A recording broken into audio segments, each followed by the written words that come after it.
this video, I'm going to share how you can make an extra $1,000 every single week using only your phone and Facebook Marketplace. So whether you're looking for a reliable side hustle or you want to go all in on being self-employed, be sure to hit the subscribe button. I'm going to be posting a new video every single day showing how I make a living from flipping couches.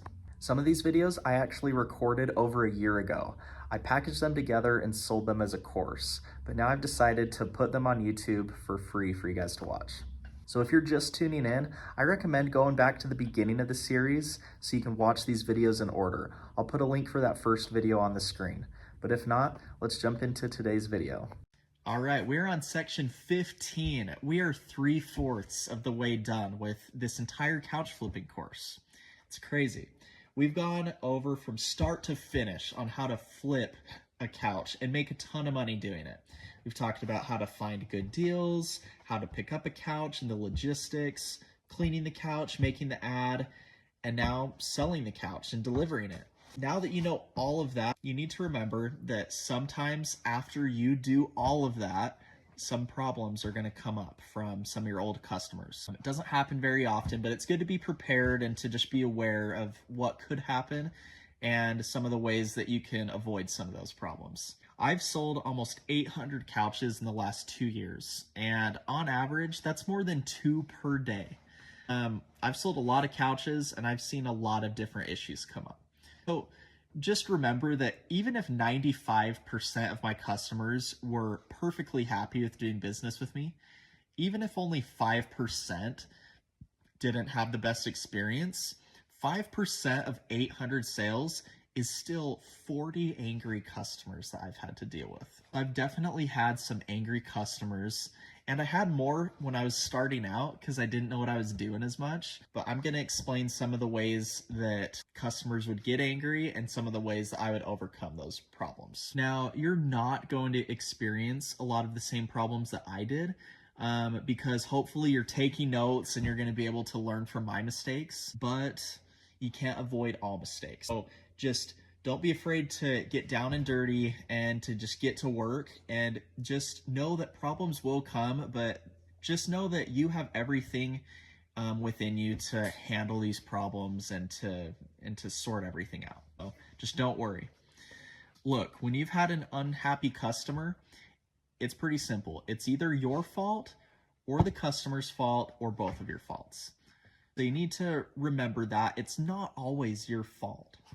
But you need to be honest and acknowledge when you did make a mistake or when you could have done something better, and to just try and make it right with that specific customer, and then just to try and be better in the future. Some people are just very hard to please. Some customers will just complain about every little thing, even if you did everything perfectly.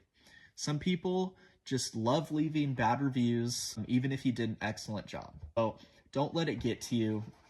But just remember that if you're having people get angry about the same thing over and over, then maybe that's a sign that you're doing something that you should have. It's not fun doing business with these types of Karens, but there's no way that you could have known that that's what they would be like. So that shouldn't really stop you from doing business with people. You may have tried your best to make them happy, and maybe that's just impossible for them to be satisfied. And that's okay. It's frustrating, but it's okay. Overall, if you do a good quality job with your work, the majority of people will be happy and will enjoy their experience working with you. But you're not perfect. Some days you'll have an off day, and maybe you'll make dumb mistakes. If you do this, just own up to it and do whatever you can to fix things. Whether you're part-time or full-time with flipping couches, just remember that you're trying to build a business. And even if you're not developing a particular brand for a business, you yourself still has a reputation, and you want to uphold that reputation. You don't want people spreading all over Facebook, oh, Spencer's horrible and he does this, never buy anything from him.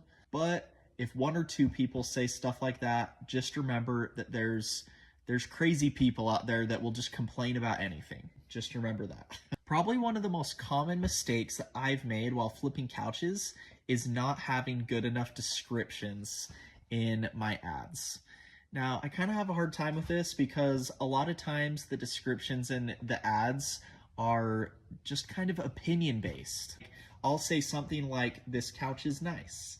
And maybe 90% of people will agree with me that it's a nice couch. But there's going to be some people that are more nitpicky and will say, oh, that's not a nice couch. This guy's a liar.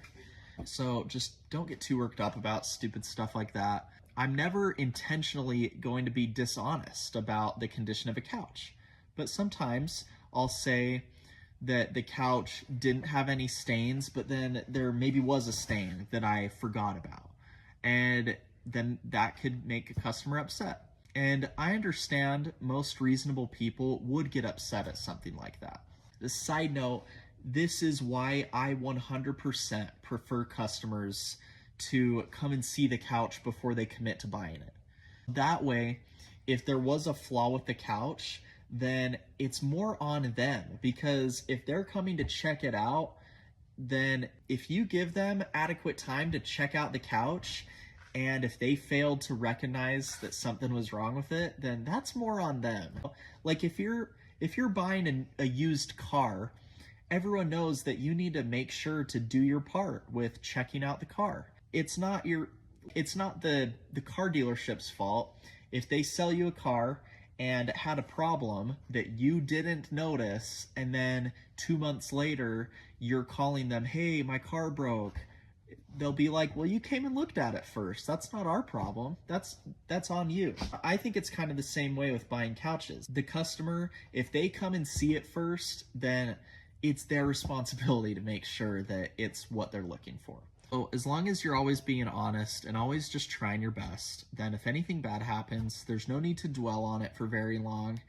You knew you were trying your best, so it just is what it is. Sometimes a customer will buy a couch from you and then change their mind a day or two later, or even a month later, and ask you if if you'll refund them and come get it back.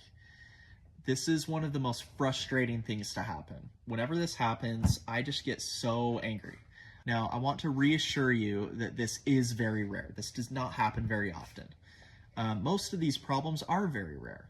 But like I've said, I've flipped over 800 couches, and even if I've had stuff like this happen 20 or 30 times, that's still such a small percent of the overall amount of couches that I've flipped. 95% or more just go really well, and because people are reasonable and you're working hard. If the customer asks, hey, can I get a refund? I want you to come back and get this. You have a few different things you can do. The first option is to say sure and just do it. Second choice is you can ignore them or block them. And the third reason is say yes, but ask, hey, can I keep a little bit of money for my time and gas? Now, I'll be honest, I've tried all three of these responses. I've blocked people, I have just done it, and I say yes if I keep a little bit of money. Now, I would say that the response number 2 of just saying yes and doing it is the best response that gets you the best results from the customer's side. Because a lot of times if you block someone and ignore them, they will just go on one of their friends or family's Facebook and track you down, and that makes them even more pissed. So do not ignore people or block them, especially don't block them. And then I've had other times where I'll say, I'll give you a refund if you let me keep $50 because I put in all this work. People don't like that. That usually makes people upset, and they feel like, no, this is your fault. You need to fix this. I'm not letting you keep a dime. A lot of times, if people are asking for a refund, unfortunately, these aren't very reasonable people. These are people that are more unreasonable. So it's hard to try and reason with them. So a lot of times you just kind of need to just accept it and deal with it and then get the couch resold again. It sucks, but I think this is the best solution that ends up with the least amount of complaints, and it allows you to keep your reputation good, or just as good as it can be, and at the end of the day, you'll just feel the best knowing that you didn't screw anyone over. If someone asks you, hey, I want a refund, can you come pick this up? Just say sure and just go do it. It's frustrating, but maybe you can ask for some clarification, like ask, I can do that. What's the reason? What's up? And they'll tell you. You can experiment with your own way of dealing with this, but I do have a more long-term attitude with trying to keep a good reputation. That's what I usually lean towards, is just keeping people happy and just dealing with it. Now, there are a lot of different problems and concerns that customers can have. So there's a lot of different problems and concerns that customers can have, but don't let this worry you. Just take things one situation at a time. And as long as you're trying your best to be honest about your couches and be accommodating to people, most people will be chill with you. And if not, then you'll have some funny stories to tell your friends later. So here are the main takeaways from this section of the course. 1, try to be accommodating with the customer. 2, it's okay to lose the battle in order to win the war. This mainly applies to your reputation. If someone demands a refund and for you to come get the couch back, you may be losing the battle. You may lose a little bit of money and your time, but you're going to win the war by keeping your reputation good. And at the end of the day, you just want all your customers to have nothing but good things to say about you. Even if they had a problem with you, if you resolve it well and make everything right for them, then they should have nothing bad to say about you. Another thing is to never message anything rude to a customer on Facebook or text or anything. You'd never want them to screenshot and share a conversation that would make you look bad. So always be polite, and if you don't have anything good to say, then don't say anything at all. Another thing is that some people are just impossible to please. They are rare, but they are out there, so just get over it as quick as you can and move on to the next couch deal. Another thing to remember is that most claims that you make about your couches are just opinions. So if you say something in your ad like that a couch is nice, but someone tells you that it isn't, just say something like, gotcha, it's not a bad couch. I'm sure a lot of people would like it. You don't need to argue with them, but you can also just politely say, like, a lot of people think it's nice. Because that's true. Another thing is to just learn from your mistakes and to move on from them. Always be taking mental notes on how situations unfolded based off how you responded, and just adjust accordingly. Don't let one unhappy customer get you down too much. Don't let one random person affect your ability to succeed. You got this. I'm confident you'll be able to handle any situation that comes your way. Some days may be hard, but overall, flipping couches is an amazing opportunity, and it's not that hard to please most people. In the next section, we're going to talk about another important yet sometimes difficult topic. We're going to talk about managing money. So it's essential that you'll be able to manage your money wisely so that way you can handle the occasional problem that comes up.